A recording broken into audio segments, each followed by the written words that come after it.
Hey, salut les amis, c'est Permawill. Et ouais, ça fait longtemps qu'on s'est pas vu, hein, un bon 3 semaines. Ah, je vous avoue que ça commençait à me manquer les vidéos, hein. Ça fait plaisir de vous retrouver.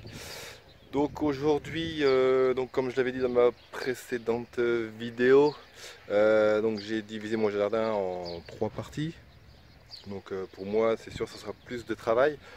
Mais au moins j'aurai l'avantage de pouvoir vous montrer plus de choses et du coup ça vous oblige pas à regarder une vidéo d'une demi-heure. Donc voilà, donc hier monsieur Papy Perma vous a fait découvrir la zone A. Donc j'espère qu'il a été gentil avec vous, hein. Moi j'avoue que des fois il me fait un petit peu peur avec sa canne, mais bon il est très gentil. Il reviendra de temps en temps voir mon travail et puis juger un peu ce que je fais. Et le pauvre, il n'a pas eu de bol, j'ai choisi le jour de canicule pour le faire sortir de son canapé, hein. Donc désolé à lui, hein. Donc aujourd'hui donc, je vais vous parler donc, de la zone B. Donc je vais vous montrer un peu comment ça a évolué, comment ça a bien poussé, et puis voilà. Donc on se dit à tout de suite. Donc c'est parti les amis, on va commencer par la première parcelle donc, qui est juste devant la serre. Donc comme vous pouvez le voir, toutes mes salades, les laitues apia et les dorées de printemps sont toutes montées en graines. Il y en a même qui me font des fleurs. Donc voilà, donc des graines, là je vais en avoir à Tort-Larigot. Oui, donc comme disait hier Papy Perma, j'ai pas mal de parcelles vides. Donc forcément il n'était pas content, hein, parce qu'on laisse pas des espaces vides quand on fait du potager. Mais bon, c'est ma première année, j'ai encore beaucoup de mal avec la rotation des légumes. Donc je pensais que j'en aurais trop. Et en fait, une fois que j'ai récolté mes petits pois de mes fèves, je me trouvais que j'ai plus rien à mettre derrière. Donc Jonathan m'a demandé dans ma précédente vidéo pourquoi j'avais mis les tomates en pot. Tout simplement parce que quand c'était la période de les planter, j'avais pas de place disponible parce que mes fèves et mes petits pois ils prenaient pas mal de place. Sauf que quand j'ai récolté, mes tomates elles étaient déjà en pot. Donc j'aurai d'ailleurs une question à vous poser là-dessus tout à l'heure. Donc en revenons à cette parcelle. Donc qu'est-ce qu'il y a dans? Donc toujours ma pomme de terre qui pousse spontanément. Donc elle avait plein de fleurs, elles sont toutes tombées. Voilà. Donc des fleurs un peu partout, de la bourrache, des capucines. Ici nous avons un petit pied de miel du Mexique. Vous voyez, pas très haut, hein, il doit faire allez, 40 cm, 30 cm à tout casser. Donc, je vois que j'ai le même en pot qui fait la double taille. Donc je les ai toujours pas, ceux-là je les ai toujours pas arrosés depuis la plantation fin mai quasiment. Donc niveau de l'eau ça va, il ne réclame pas trop. À côté j'ai le plant de Blue Osso qui me fait des belles tomates. Voilà. Donc alors chez Jonathan, l'apprenti jardinier, c'est son maïs qui se couche, et bien moi chez moi c'est les laitues. Donc voilà Jonathan, tu vois, moi aussi chez moi ça penche. Ici nous avons une petite pastèque.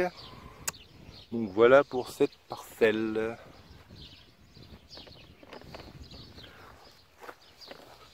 Donc juste à côté ma petite fraiseraie de fraises des bois qui commence à être recouverte par pas mal de l'herbe qui repousse par en dessous, mais on voit quand même que j'ai des pieds qui commencent à bien grandir. J'en ai un ici, j'en ai un autre ici, j'en ai un autre là, j'en ai quelques-uns qui ressortent et j'ai rajouté un petit butternut. On verra bien si ça pousse, hein. Donc ensuite, donc dans ce pot là nous avons donc de la tigarella qui produit pas mal, des belles grappes. Il manque plus qu'à avoir la couleur rouge et puis on pourra les manger. Donc dans les pots, donc je les arrose quasiment tous les 3 jours. J'en mets quasiment un bon 5-10 litres à chaque fois. Et vous voyez, ça sèche hyper vite. Je vais vous montrer une photo d'hier soir quand je suis rentré du travail. Mes pieds les 2 pieds de tomates, comment ils étaient tout secs. Et le fait d'avoir arrosé hier soir. Vous voyez la différence. Comme quoi l'eau c'est magique. Tout de suite, les feuilles redeviennent fortes, on va dire. Parce qu'hier c'était vraiment tout... je pensais même qu'ils allaient mourir. Mais bon, l'eau c'est magique. Continuons la visite.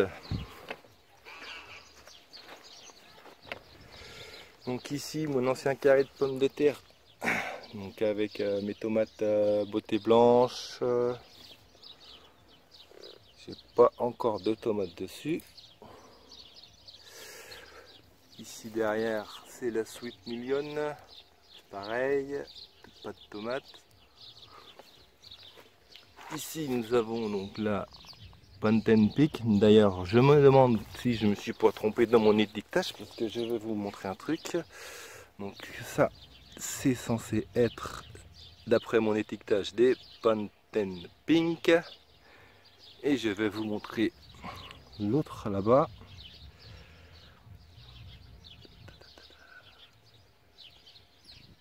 Voilà, donc ça c'est l'autre qui est soi-disant un Panten Pink. Vous voyez, ça n'a rien à voir du tout.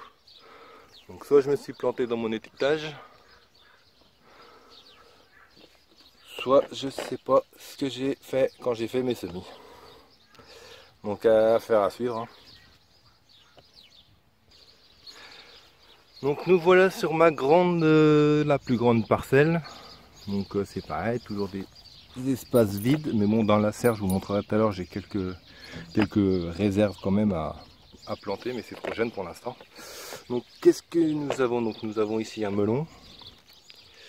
Petit melon de Lunéville qui fait ses premières fleurs. Juste à côté, nous avons une reine de juillet qui se fait pas mal bouffer. Petite capucine, une autre reine de juillet. Ici, j'avais planté quelques betteraves. Elles ont disparu. Ah, on voit, il reste une tige là. Mais bon, dès que je mets des betteraves, de toute façon, elles se font bouffer. Donc, à côté, nous avons un pied de poire jaune. Je vais essayer de vous montrer les petites poires. Voilà, ici, belles petites poires qui grossissent. Juste à côté, vous avez les roses de Berne. Voilà, j'en ai 3 ici. J'en ai des un peu plus grosses ici. Ça pousse bien, ça pousse bien. Oui, donc tiens, petite astuce que j'ai trouvé pour tutorer mes tomates. Donc moi j'utilise du velcro double face. Vous voyez, j'achète ça à Action. J'en ai pour un peu moins de 2 € les 7 mètres. Donc, vous voyez, je prends le côté tout doux. Et en fait, j'ai juste à faire ça. Hop, je vais crotte. Et voilà. Et l'avantage c'est que ça, même avec le soleil ou avec l'humidité, ça bouge pas. Donc quand j'aurai fini avec mes plants de tomates, j'aurai juste à les arracher. Et pour l'année prochaine, je pourrai m'en servir. Et l'avantage c'est que vu que c'est tout mou, enfin tout doux, là, ça ne blesse pas mon pied de tomate. Donc voilà ma petite astuce pour comment j'ai fait le tutorage. Donc si ça vous intéresse, on peut trouver ça à Action pour pas très cher. Juste à côté, donc j'ai mon deuxième pied de Blue Osso. Voilà. Pas mal de petites tomates.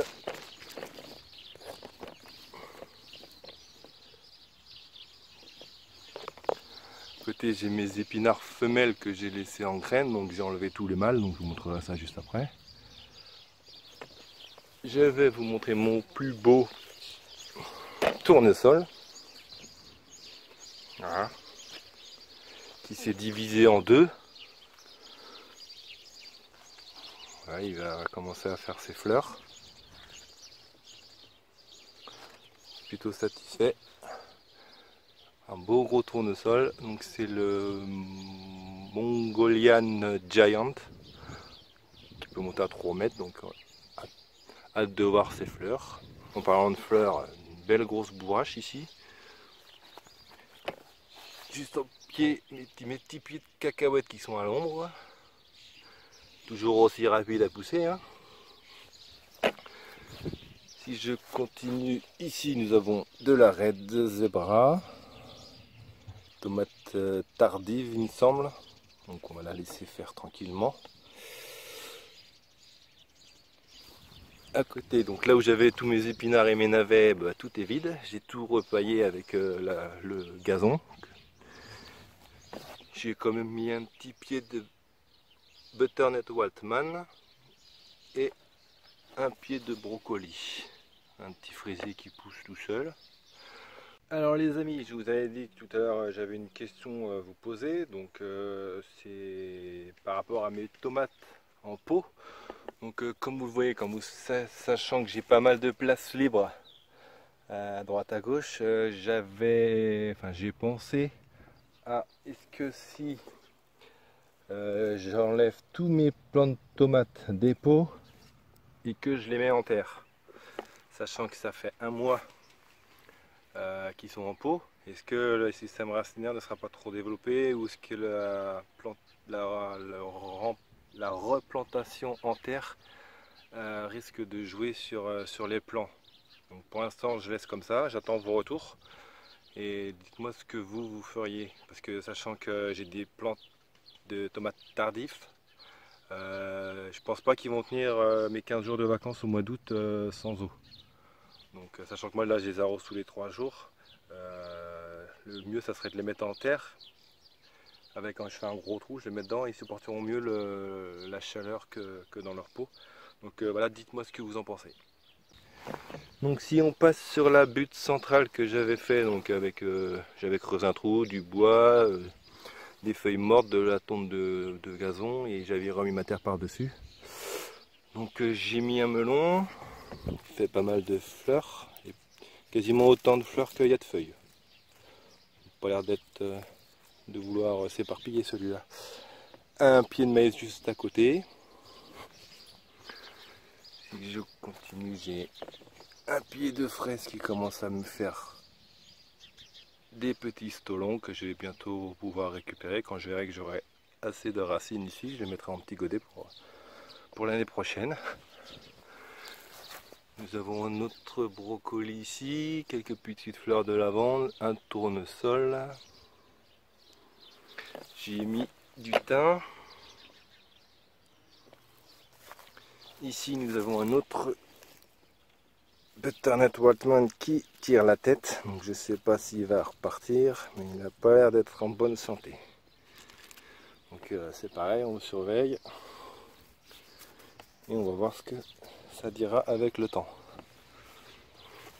Si je continue, avec quelques petites fleurs de cosmos. Une belle consoude que j'avais réussi à sauver. Donc elle est pas plutôt satisfait. J'aurai au moins de la consoude pour l'année prochaine. Donc voilà pour ça. Si je passe à ma jardinière avec les tomates que je sais toujours plus que j'ai mis ici parce que j'avais perdu l'étiquette. Je crois que ça sera soit des miels du Mexique, soit des clémentines, soit des... non, ce sera pas des millefleurs, donc clémentine ou miel du Mexique. Affaire à suivre. Hein. Première année, il y a toujours des soucis de toute façon. Donc, on verra bien, mais en tout cas ça prend bien. Bon, ici, un autre pied de tigerella, vous commencez à les connaître.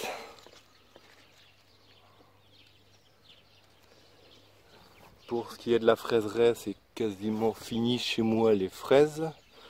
À part celles-ci qui font de la résistance, qui m'en font d'autres. Mais bon, le gros de la récolte, ça a été...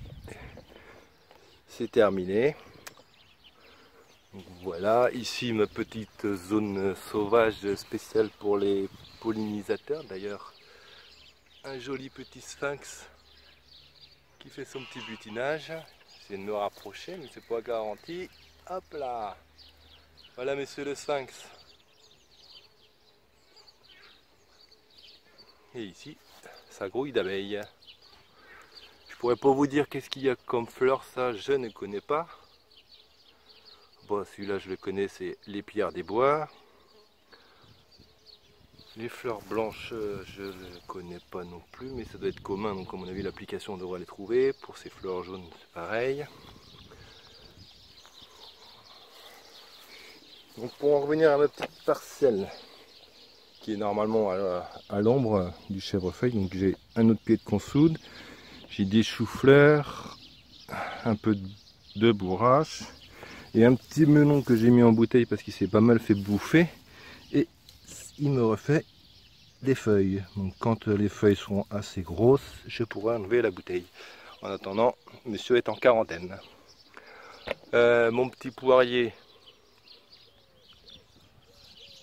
je sais, il me semble que c'est du Williams, mais bon, j'ai rien, j'ai pas de fleurs, j'ai rien, donc puis j'y connais rien en poire. Autant le pommier je le connais, je connais son cycle, mais alors le poirier, j'y connais que dalle. Donc on verra bien si un jour il me fait des poires. Donc voilà pour le petit tour de la zone B. Je vais vite filer dans la serre, vous montrer 2-3 trucs. Donc nous voilà dans la serre, donc où il fait actuellement 34,6. Il y a 10 minutes, il faisait 33. Voilà. Ça a déjà monté. Donc petite réserve, donc j'ai refait des brocolis le 21 juin, donc ça pousse gentiment. J'ai refait aussi une tournée de navets parce que j'avais réussi à en récolter un très joli. Sauf que tous les autres, quand j'ai voulu récolter, en fait, en dessous de la terre, ils étaient bouffés par les taupins, donc immangeables, des galeries dans tous les sens. Donc en fait, j'ai relancé des navets, donc on verra bien. Ici, j'ai quelques petites salades que les filles, on leur a donné des graines, donc je sais pas du tout c'est quoi comme salade. Mais bon, on verra bien quand elles seront grandes. En dessous, mes radis, ils sont tous en graines. Ils sont tous aplatis parce que j'ai arrosé hier soir. Mais ils sont tous en graines. Et ils me font les petits haricots. Je pense que c'est là-dedans qu'on trouvera les graines. Je sais pas, je ne connais pas du tout. Donc on verra bien, faire à suivre hein, pour les radis. Si vous savez, merci de me le dire, si c'est bien normal que j'ai des cocos, enfin des haricots. Donc voilà, ici j'ai quoi? Ah si, j'ai pas mal de rennes de juillet. Enfin que j'ai éclaircisse, que je m'occupe de tout ça. Ici j'ai pareil, j'ai d'autres radis que j'avais mis en individuel pour faire des graines, mais bon j'ai tous les autres derrière. Et j'ai toutes mes betteraves que je dois planter dans ma parcelle où il y a les petits pois. Papy Perma m'a dit que j'avais toujours pas fait, mais oui j'ai toujours pas fait. Mais ils sont là. Donc voilà pour la serre, j'ai quelques petits trucs, mais bon c'est limite hein. Donc voilà les amis, c'est terminé donc pour la zone B, je pense que j'ai fait le tour, je vous ai à peu près tout montré. Donc oui, donc comme vous voyez, donc j'ai des problèmes d'organisation pour cette première année, j'ai pas mal d'espace vide, mais bon ça viendra avec le temps, hein. Je ne m'en fais pas. Donc voilà pour la zone B. Donc on se retrouve très prochainement donc, pour la zone C, donc la zone des cucurbitacées. Je vais vous montrer ça, tout ça. Ça a pas mal bougé, pas mal de légumes à vous montrer. C'est, on va dire, c'est ma zone préférée. Donc j'ai hâte de vous montrer tout ça. Donc je vous dis donc à bientôt et merci d'avoir regardé cette vidéo. N'hésitez pas donc à la commenter, à me dire vos ressentis, ce que je fais bien, ce que je fais pas bien, parce que je suis toujours en apprentissage. Donc vous qui êtes des experts un peu plus que moi, n'hésitez pas à me le dire ce que vous pensez. Et donc voilà, donc le petit pouce bleu qui va bien, on fait péter le compteur hein. Et les commentaires comme d'hab hein, je vous répondrai tout ça. Donc à bientôt et merci de m'avoir regardé.